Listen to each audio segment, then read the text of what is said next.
លែងទោសដល់លោកកឹមសុខាបានខ្លាចជាចំណុចដេញដោលមួយក្នុងបណ្ដាញសង្គមតើការលើកលែងទោសនេះគ្រាន់តែជាការដោះលែងអ្នកនយោបាយម្នាក់ឬក៏ជាសញ្ញានៃទំព័រនយោបាយថ្មីសម្រាប់កម្ពុជានៅថ្ងៃទី25 ខែឧសភាឆ្នាំ2026ប្រមុខរដ្ឋស្ដីទីសម្ដេចតេជោហ៊ុនសែនបានចុះហត្ថលេខាលើព្រះរាជក្រឹត្យលើកលែងទោសលោកកឹមសុខាអតីតប្រធានគណៈបកសង្គ្រោះជាតិលោកកឹមសុខាធ្លាប់ត្រូវបានតុលាការផ្ដន្ទាទោសដាក់ពន្ធនាគារ27ឆ្នាំពីបទសន្តិភាពជាមួយបរទេសប៉ុន្តែពេលនេះទោសជាប់ពន្ធនាគារទាំងស្រុងត្រូវបានលើកលែងអ្វីដែលធ្វើឲ្យមនុស្សជាច្រើនចាប់អារម្មណ៍គឺការដោះលែងនេះកើតឡើងក្នុងពេលដែលមនុស្សជាច្រើនគិតថាករណីនេះនឹងអាចបន្តភាពតានតឹងផ្នែកនយោបាយយូរទៀតប៉ុន្តែផ្ទុយទៅវិញរាជរដ្ឋាភិបាលកម្ពុជាបានជ្រើសរើសផ្លូវនៃគុណធម៌នយោបាយនិងការបន្ធូរបន្ថយភាពតានតឹងជាតិសម្ដេចនាយករដ្ឋមន្ត្រីហ៊ុនម៉ាណែតបានសរសេរថា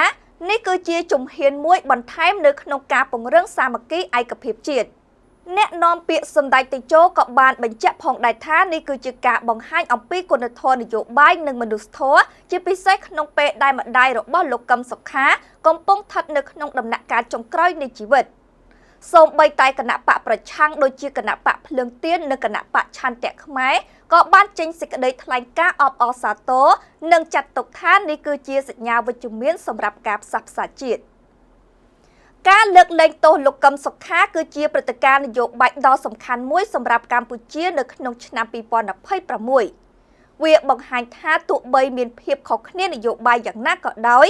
រាជរដ្ឋាភិបាលកម្ពុជានៅតែអាចជ្រើសរើសផ្លូវនៃគុណធម៌មនុស្សធម៌និងសាមគ្គីភាពជាតិ